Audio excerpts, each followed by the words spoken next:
Assalamualaikum warahmatullahi wabarakatuh. Saya Alvina Rahmah dari kelompok 7 dan teman-teman saya Siti Ika Nur Hidayah, Ana Mufidah Tunisa, dan Deni Ahmad. Di sini kami akan menjelaskan materi tentang propaganda tauhid uluhiyah, rububiyah, dan al-asma wa sifat.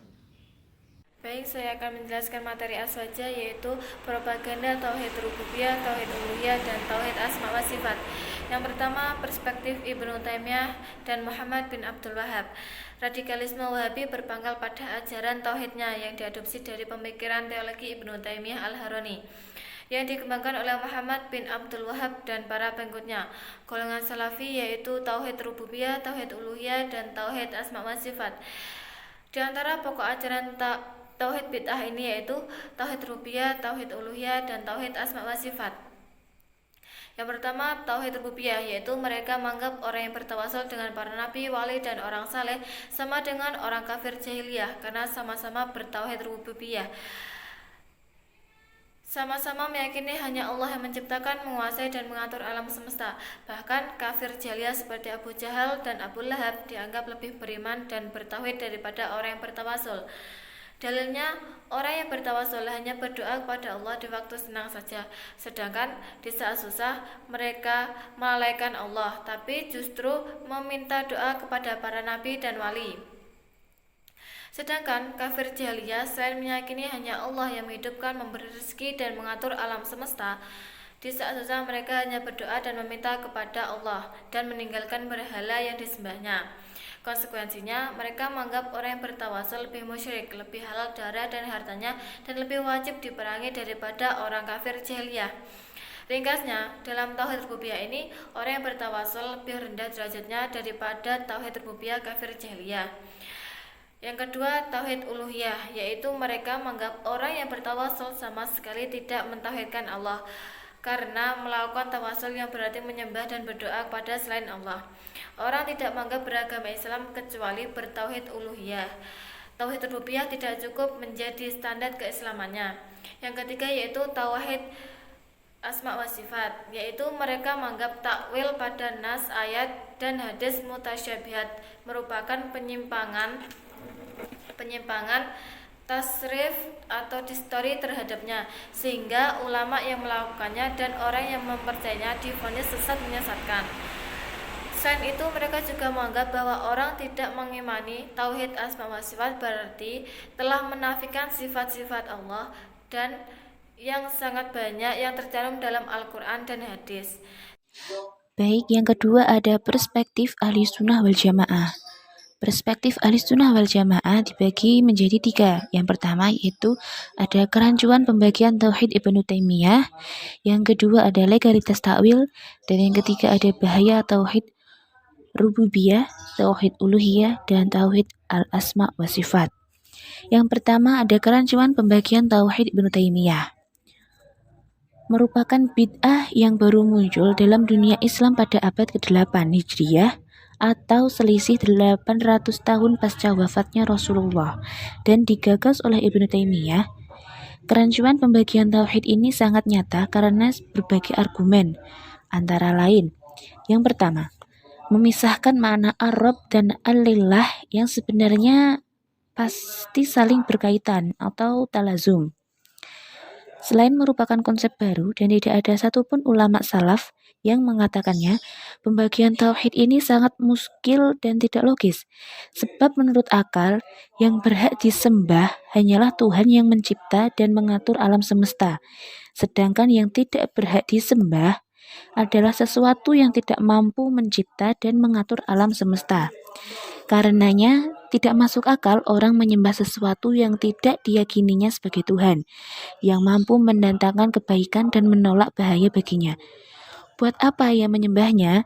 Di sini terbukti bahwa al-Rabb dan al-Lillah pasti saling berkaitan dan tidak dapat dipisahkan. Lalu kenapa dalam tauhid tersebut dibedakan? Kenapa dipisahkan rububiyah dan uluhiyah secara diametral? Dan yang kedua, ada asumsi kafir jahiliyah sebagai kaum beriman dan bertauhid adalah asumsi yang salah. Bisa jadi benar. Kafir jahiliyah mengakui Allah Subhanahu wa taala sebagai pencipta dan penguasa alam semesta. Namun, mufassirin yang membenarkan kafir jahiliyah mengakui Allah sebagai pencipta. Tidak ada satupun yang menyebutnya sebagai kaum beriman dan bertauhid. Sebagaimana kaum Wahabi berasumsi mereka telah bertauhid rububiyah, sehingga asumsi tersebut jelas-jelas salah. Tidak ada satupun ulama sebelum masa Ibnu Taimiyah yang berpendapat seperti ini. Dalam Al-Quran pun disebutkan bahwa kafir jahiliyah benar-benar mengingkari Allah, yaitu ada dalam Quran surat Al-A'raf ayat 30. Yang artinya, demikianlah kami telah mengutus kaum kepada umat yang sungguh telah berlalu beberapa umat sebelumnya, agar kamu membacakan kepada mereka, yaitu Al-Quran yang kami wahyukan kepadamu. Sementara mereka kafir kepada Tuhan yang Maha Pemurah. Katakanlah, dialah Tuhanku. Tidak ada Tuhan selain Dia, hanya kepadanya aku bertawakal, dan hanya kepadanya aku bertaubat. Dalam menjelaskan kalimat wahum yakfuruhum birrahman, Al-Qadhi Abu Bakar Al-Bakilani, yaitu ulama besar mazhab Al-Sy'ari, memilih pendapat mufassirin yang menyatakan kafir jahiliyah benar-benar kufur kepada Allah, baik karena mengingkari wujud Allah maupun karena menetapkan sekutu baginya. Al-Qadhi Ibu Muhammad Abdul Haq bin Attiyah, yaitu pakar tafsir yang aku katakan adalah menafsirkan firman Allah. Mereka mengingkari Ar-Rahman. Ini adalah bahwa makna yang dikehendaki dari kata Ar-Rahman adalah Allah Ta'ala. Maksudnya, zatnya dan kafir jahiliyah dianggap kufur secara mutlak. Dan yang ketiga, yaitu orang yang bertawasul hanya menyembah Allah. Nah, asumsi orang yang bertawasul menyembah yang ditawasuh sehingga memunculkan tuduhan menyembah kubur atau biasa disebut ubad al-kubur atau kuburiyah. Juga asumsi yang salah, sebab andaikan tawasul, khususnya tawasul dengan para nabi, wali, dan orang soleh yang telah mati yang diperselisihkan, tentu tawasul tidak diajarkan oleh Nabi Muhammad dan para sahabat, sehingga pembahasan yang telah lewat. Andaikan dikatakan, tawasul boleh dengan orang hidup dan tidak boleh dengan orang mati, sebagaimana asumsi kaum Wahabi, maka pembedaan ini juga tidak masuk akal, sebab orang bertawasul sama sekali tidak meminta apapun kepada mayit. Ia hanya meminta kepada Allah dengan perantaran kemuliaan, mahabbah, dan derajat agung mayit di sisi Allah. Tentu tawasul semacam ini bukan ibadah kepada mayit. Namun golongan Wahabi memang selalu serempangan mengafirkan orang dan tidak meneliti secara objektif masalah ini. Padahal tawasul seperti ini telah diakui keabsahannya oleh para ulama, seperti dijelaskan dalam kitab-kitab mazhab. Ulama mazhab Hambali yang diklaim sebagai mazhab yang diikuti Wahabi sebelum masa Ibnu Taimiyah pun membolehkannya dan tidak memvonis syirik pelakunya. Di antaranya Ibnu Sunaynah As-Samari, yaitu hakim agung dan ulama besar bermadzhab Hambali asal kota Samara antara Baghdad dan Tikrit, Irak. Dalam karyanya Al-Mustau'ab meriwayatkan kisah tawasul Al-Udbi dengan Nabi Muhammad SAW di kuburannya.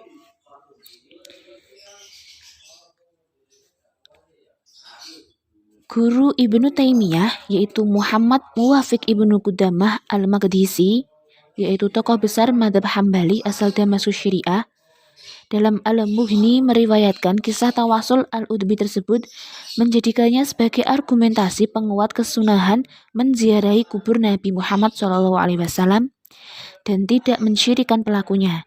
Bahkan dari kisah itu kemudian ia menulis tata cara berdoa di kubur Nabi SAW. Begitu pula Syamsuddin Ibnu Qudamah Al-Maqdisi, tokoh ulama Hambali yang menjadi hakim pertama dari mazhab ini di Damaskus Syariah. Adapun tawasul dengan orang mati, termasuk Nabi, menyebabkan kesyirikan, tentu tidak diajarkan beliau. Para ulama sejak masa salaf sampai masa khalaf, termasuk pula ulama mazhab Hambali sebelum masa Ibnu Taimiyah. Dan uraian tersebut bisa kita simpulkan, tawasul dengan orang mati tidak menyebabkan syirik dan pelakunya tidak menyembah orang yang ditawasuh. Namun, hanya menyembah Allah Subhanahu wa taala, tidak seperti asumsi Ibnu Taimiyah, Muhammad bin Abdul Wahab, dan kaum Wahabi yang mengikutinya. B.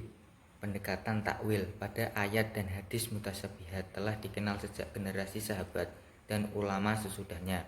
Dalam konteks ini, Al-Imam Badruddin Al-Zarkasi berkata dalam kitab Al-Burhan fi Ulu Al-Quran yang berbunyi, para pakar berbeda pendapat tentang teks mutasyabihat dalam ayat-ayat Al-Quran dan hadis-hadis menjadi 3 kelompok. Pertama, kelompok yang berpendapat bahwa teks-teks tersebut tidak boleh ditakwil, tetapi diberlakukan sesuai dengan pengertian literahnya, dan kami tidak melakukan takwil apapun terhadapnya. Mereka adalah aliran musyabihah, paham yang menyerupakan Allah dengan makhluknya.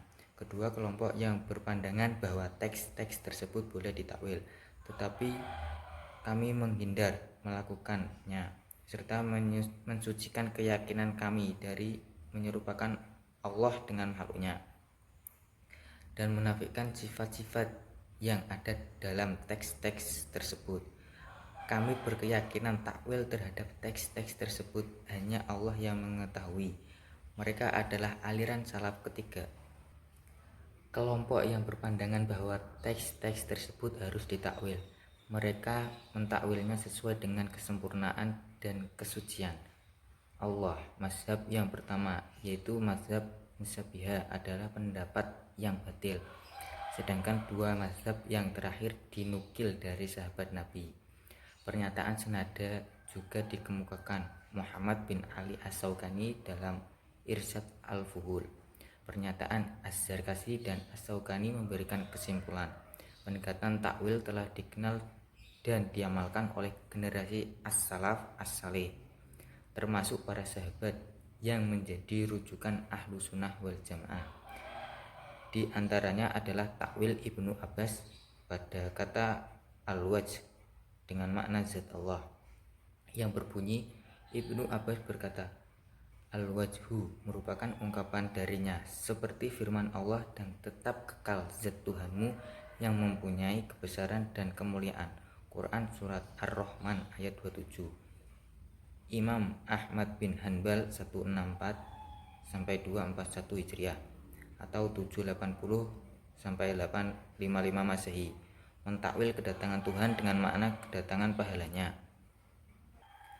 yang berbunyi, Al-Baihaqi meriwayatkan dari Al-Hakim dari Abi Amir bin As-Samak dari Hanbal bahwa Ahmad bin Hanbal mentakwil firman Allah Ta'ala, dan datang Tuhanmu, Quran Surat Al-Farj ayat 22, dengan makna telah datang pahala Tuhanmu. Lalu Al-Baihaqi berkata, sanad ia tidak bermasalah.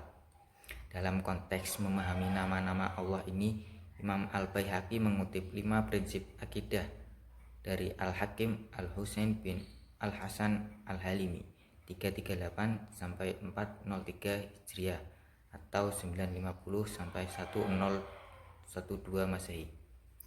Pemuka ahli hadis As-Salma Waro'an Nar Trasosania sekarang berikut. 1. Menetapkan wujud Allah agar terhindar dari pemahaman yang menafikannya. 2. Menetapkan keesaan Allah agar terhindar dari penyekutuan terhadapnya. 3. Menetapkan bahwa Allah bukan jauhar, tersusun dari 2 unsur atau lebih, dan bukan sifat yang menetap pada zat agar terhindar dari pemahaman tasbih, menyamakan Allah dengan makhluk. 4. Menetapkan bahwa semua hal selain Allah berasal dari penciptaannya, agar terhindar dari pemahaman semaunya berasal dari ilat, sebab tertentu.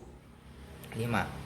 Menetapkan bahwa hanya Allah yang menciptakan dan mengatur alam sesuai kehendaknya, agar terhindar dari pemahaman fenomena alam terjadi secara alami karena pengaturan bintang atau karena pengaturan malaikat.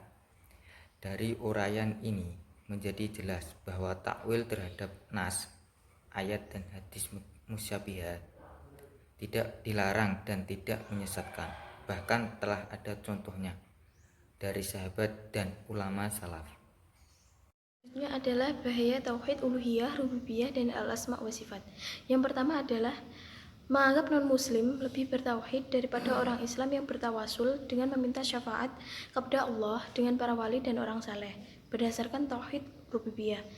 Yang kedua, mensyirikan orang Islam yang melakukan istighosah, tabarruk, tawasul dengan para nabi, wali, dan orang saleh berdasarkan tauhid uluhiyah. Kemudian yang ketiga, memahami ayat-ayat dan hadis-hadis mutasyabihat, khususnya yang berkaitan dengan sifat-sifat Allah dengan makna lahiriahnya, dan terjebak dalam paham tajsim yang menganggap Allah berjisim seperti makhluk. Tauhid uluhiyah, rububiyah, dan al-asma wa sifat ala Wahabi ini tentu sangat berbahaya, sebab hampir pasti menumbuhkan keyakinan radikal. Pada gilirannya, keyakinan seperti ini akan menyuburkan aksi-aksi anarkis, ekstrim, dan teror, karena menganggap umat Islam lainnya telah musyrik, halal darah dan hartanya, dan penuh kesesatan.